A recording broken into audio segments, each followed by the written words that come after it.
cuties! Today's YouTube video is gonna be a little bit different. Actually, it's gonna be completely different. This is gonna be my first YouTube video that does not include some kind of a workout. Like, even when I do vlog style videos, I usually take you to the gym with me and I show you like snippets of my workout for that day. But today, you're getting none of that. I wanted to do a Q&A on my YouTube channel and I didn't know how to do it, so I thought I'd just merge it in with one of my bulking videos. I did weigh in this morning, came in at 109.4, I think, which is not as on track as I'd like to be, but it has been, I think, a little bit over a week since the last time we checked in, so I should have been a little bit further past 109.4, but that's okay, I take it. I'm happy that I'm gaining at a steady pace. That's what I want, that's what I like to see. But let's get into the Q&As. Oh, and by the way, I put blush on for this video.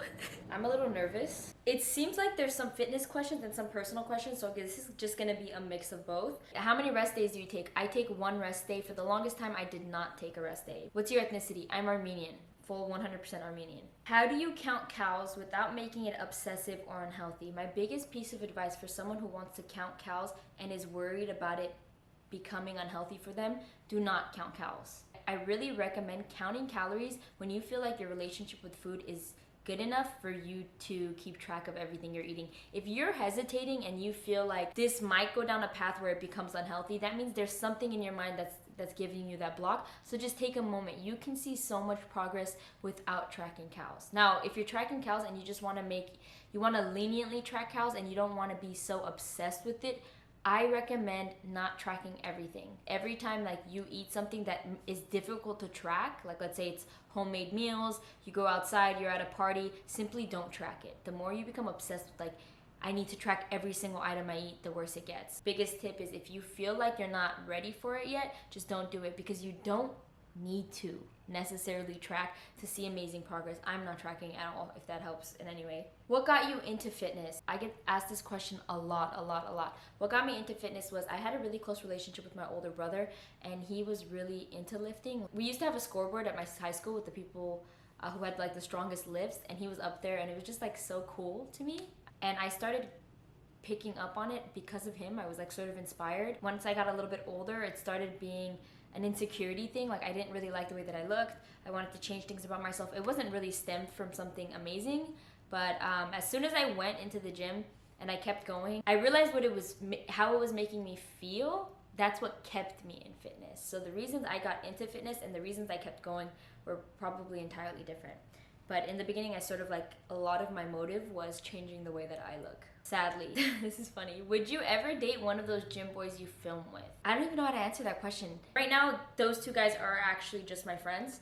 And we honestly don't really talk until it comes to lifting and sometimes like sending each other things. But I do see like a really good friendship forming with them. And I just hope it continues on that pace. Like, I think it's really cool what we're doing together. I don't really ever see anyone I meet as like a potential partner. I just see them as a friend. But I do love them as friends. You know what I mean? Like, I never really planned that far ahead. What do you think you lack in yourself? There's like a few things I can probably mention. The one thing that I think that I really lack is like the ability to sort of say no. I have a hard time saying no. And that's something that I'm trying to work on, because like, I feel like I constantly get put in situations where I have a hard time saying no, and I feel like that's just the world trying to teach me a lesson, and I keep getting into those situations and things just keep messing up for me. Another thing that I think I sort of lack is height. Someone said, how do you balance going out, drinking, and staying consistent with working out? I'm gonna be honest, you guys, like, I do not go out and drink at all. Are you not interested in someone, or do you not want a boyfriend? I'm not invested in anyone at the moment. Sometimes I'm really happy to be single. Sometimes the thought of being in a relationship sounds really good, but I'm never against being in a relationship, and I'm never chasing it. I'm just sort of going through life and seeing what happens, I guess. I want to meet someone who makes me feel like, oh, alright, I want to be in a relationship, and I just haven't got there yet with anyone. I know you don't track, but if you had to guess, how many calories do you try to eat daily? Probably around 2,000.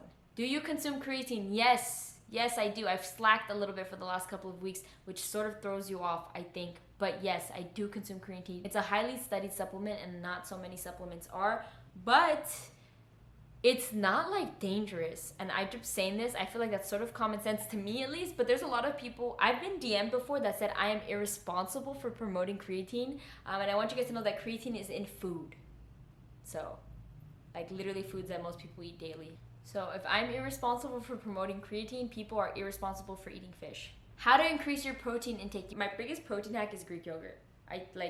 Please, you guys, put Greek yogurt in literally everything. Substitute your sour cream with Greek yogurt. Another thing, you guys know I've been making those like smoothies a lot ever since I got that blender. You guys can literally add a ton of Greek yogurt into your smoothies, and all it's gonna do is make it creamier. You won't taste it, and there's like 18 grams, or there's like 20 grams of protein per like cup of Greek yogurt. It's like actually crazy. Do you recommend taking supplements as first timers? You guys, like, no, not that I don't recommend it, like, oh, it's bad for you. More so like supplements, I think take the time to understand your body and how it's reacting to things, how well you do, like if you need a protein supplement or if you're getting all of your protein through your meals. Sort of mostly applies to pre-workout. Like I say, halt on the pre-workout, just lift, enjoy your lifts, see if you need it, and then I guess you can take pre, especially if you're young, you definitely don't need pre-workout. Do you have hip dips? If so, how do you get rid of them? You guys, I do have hip dips. I guess the appearance has minimized over, like, as I've developed my glute size and strength overall,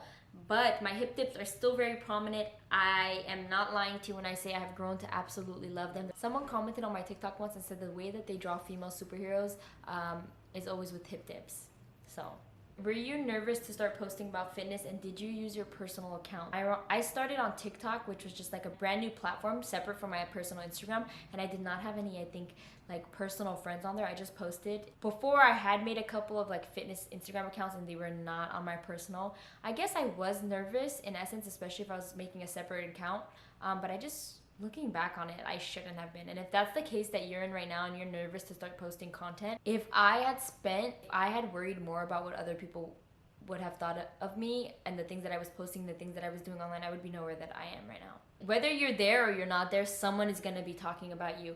And that says more about them than it says about you. So I say just send it. It's crazy to me because like a lot of people want to be doing it, but most people talk shit about it. It doesn't make sense to me. It's like almost everyone would take the opportunity if they could, but they're just scared to send it because of what other people would say, and then they like contribute to that same conversation of bringing people down and making them feel silly for sharing things on social media.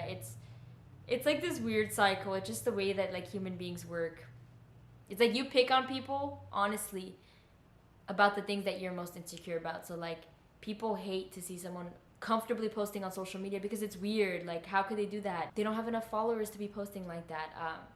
It's projected insecurities.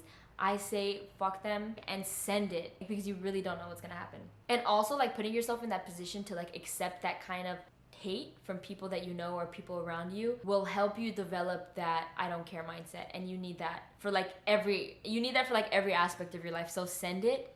Build a tough skin that you need to be like unapologetically yourself, so you can do everything else that you've enjoyed outside of social media as well, whatever was holding you back. This is a really good question. It says, how do you not get lonely living on your own and focusing on you? And I sort of talked about this in my other video. It's interesting because even though I am alone a lot of the time, I don't feel lonely. I think even me, I was so used to like constantly being surrounded by people, and constantly being around people. Like I didn't know who Audef was, like as with just Audef, just me.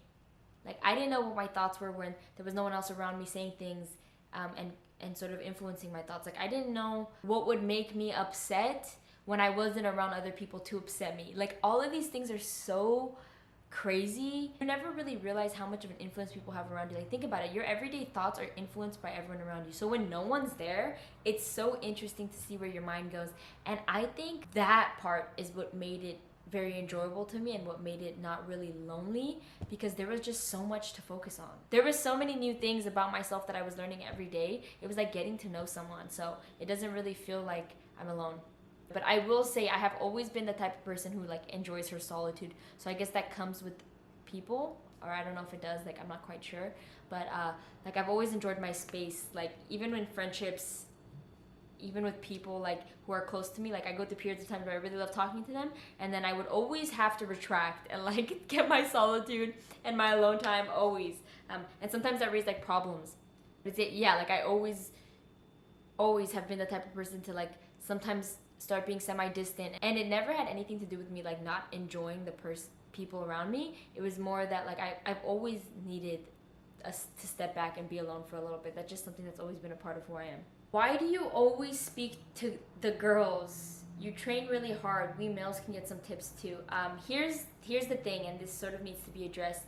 I am trying to build a community around women, and to put it bluntly, I do not want men here. That's not to say that there aren't some great guys that I've talked to who've messaged me, and they know who they are, you know, like, and sometimes the comments I receive from some guys are like really nice to read, but you have to understand that the majority of really nasty, disgusting comments I get are from men. I like am really not doing this for them. So to constantly remind people that I'm doing this for women is just important for me. So I'm sorry if that offends you, but to put it nicely, like, you're better off not being on this channel, just because I understand there's good, but with the good comes the bad, and I really don't want the bad. It fucks me up to hear, but they have like the audacity to send me what they're so comfortable saying to me. It's not nice at all, and I don't like to read it, and I don't like to see it, and honestly, I have never received messages like that from women, and I'm doing this for the girls. So no one is saying the men can't benefit from my tips. I'm just saying that I don't want them to be here, and I'm sorry if that's mean.